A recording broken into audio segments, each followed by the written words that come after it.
2 Samuel 14. Now Joab the son of Zeruiah perceived that the king's heart was toward Absalom. Joab sent to Tekoa and brought a wise woman from there, and said to her, "Please act like a mourner, and put on mourning clothing, please, and don't anoint yourself with oil, but be as a woman who has mourned a long time for the dead. Go into the king and speak like this to him." So Joab put the words in her mouth. When the woman of Tekoa spoke to the king, she fell on her face to the ground, showed respect, and said, "Help, O king." The king said to her, "What ails you?" She answered, "Truly I am a widow, and my husband is dead. Your servant had 2 sons, and they both fought together in the field, and there was no one to part them, but the one struck the other and killed him. Behold, the whole family has risen against your servant, and they say, 'Deliver him who struck his brother, that we may kill him for the life of his brother whom he killed, and so destroy the heir also.' Thus they would quench my coal which is left, and would leave to my husband neither name nor remainder on the surface of the earth." The king said to the woman, "Go to your house, and I will give a command concerning you." The woman of Tekoa said to the king, "My lord, O king, may the iniquity be on me, and on my father's house, and may the king and his throne be guiltless." The king said, "Whoever says anything to you, bring him to me, and he will not bother you any more." Then she said, "Please let the king remember Yahweh your God, that the avenger of blood destroy not any more, lest they destroy my son." He said, "As Yahweh lives, not one hair of your son shall fall to the earth." Then the woman said, "Please let your servant speak a word to my lord the king." He said, "Say on." The woman said, "Why then have you devised such a thing against the people of God? For in speaking this word the king is as one who is guilty, in that the king does not bring home again his banished one. For we must die, and are like water spilled on the ground, which can't be gathered up again, neither does God take away life, but devises means, that he who is banished not be an outcast from him. Now therefore, seeing that I have come to speak this word to my lord the king, it is because the people have made me afraid." Your servant said, "I will now speak to the king, it may be that the king will perform the request of his servant. For the king will hear, to deliver his servant out of the hand of the man who would destroy me and my son together out of the inheritance of God." Then your servant said, "Please let the word of my lord the king bring rest, for as an angel of God, so is my lord the king to discern good and bad. May Yahweh, your God, be with you." Then the king answered the woman, "Please don't hide anything from me that I ask you." The woman said, "Let my lord the king now speak." The king said, "Is the hand of Joab with you in all this?" The woman answered, "As your soul lives, my lord the king, no one can turn to the right hand or to the left from anything that my lord the king has spoken, for your servant Joab urged me, and he put all these words in the mouth of your servant. Your servant Joab has done this thing to change the face of the matter. My lord is wise, according to the wisdom of an angel of God, to know all things that are in the earth." The king said to Joab, "Behold now, I have granted this thing. Go therefore, and bring the young man Absalom back." Joab fell to the ground on his face, showed respect, and blessed the king. Joab said, "Today your servant knows that I have found favor in your sight, my lord, O king, in that the king has performed the request of his servant." So Joab arose and went to Geshur, and brought Absalom to Jerusalem. The king said, "Let him return to his own house, but let him not see my face." So Absalom returned to his own house, and didn't see the king's face. Now in all Israel there was no one to be so much praised as Absalom for his beauty. From the sole of his foot even to the crown of his head there was no defect in him.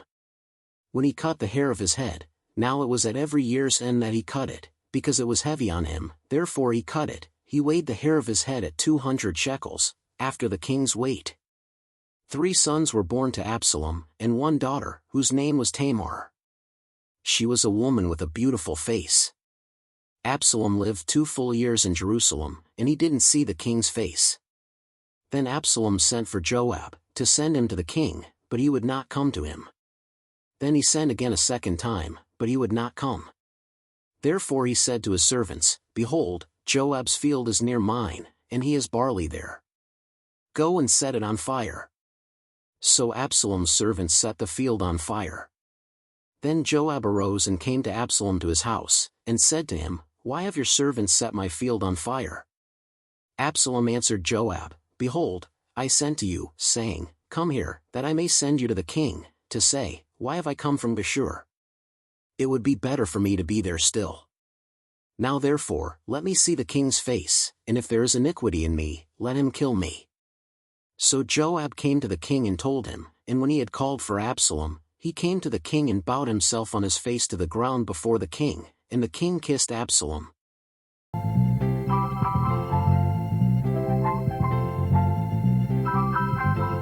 Now Job the son of Zeruiah, hard heavy is true. He saw the ache of the king and the love that he knew. Sent for a wise woman dressed in mourning attire, with words on her lips, hearts aflame like a fire. Please, O king, hear me, for I stand here alone, a widow with pain, my sorrow has grown. Help, O king, I plead for my son. Let not this darkness overshadow the one. Restore the lost, bring him back home, where love can flourish and never be alone. She spoke of her sons, how they fought and they fled, yet only one fell while the others did. Now family turns on me, demanding their toll. My heart shattered in pieces, but still I hold. Let not my cold be quenched, let your mercy flow. For who can gather water once spilled on the soul? Help, O king, I plead for my son. Let not this darkness overshadow the one. Restore the lost, bring him back home, where love can flourish and never be alone. For we are but dust, like the rain on the earth. Heroes can falter, but love shows its worth.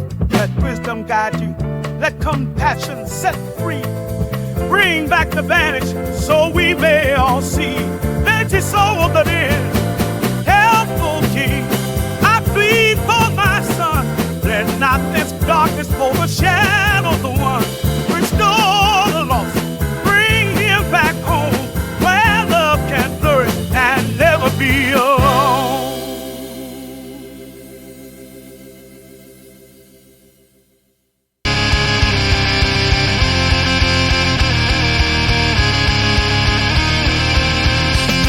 The son of Zeruiah, he saw the kings afraid, throwing with the pain of loss, all the shadows play.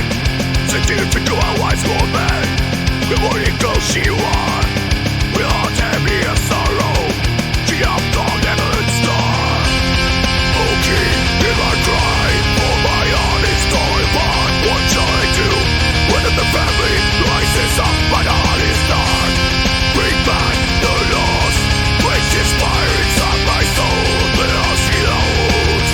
Give peace to our dead and cold. Sun's born in the fields, no one was lost in strife. No one to separate, no one rights for life. Only kills our blood with heart. If I have no peace, deliver him from fate, and my sorrow cease. We kiss for freedom, I'll tell it for you. All the hearts are dragged out in my mouth. O king, did I cry? For my heart is torn apart. What shall I do when the family rises up? My heart is dark. Bring back the lost, place his fire inside my soul, let us heal our wounds. Give peace to our dead and cold. Speak to me, my Lord, let justice find its way. For we are like water spilled, can't gather once astray. In the name of blood and grace, may mercy be our guide. Remember, O king, let love and wisdom flow inside. O king, hear our cry, for my heart is torn apart. What shall I do when the family rises up? My heart is dark. Bring back the lost, place his fire inside my soul, let us heal our wounds. Give peace to our dead and cold. Like, share, subscribe now.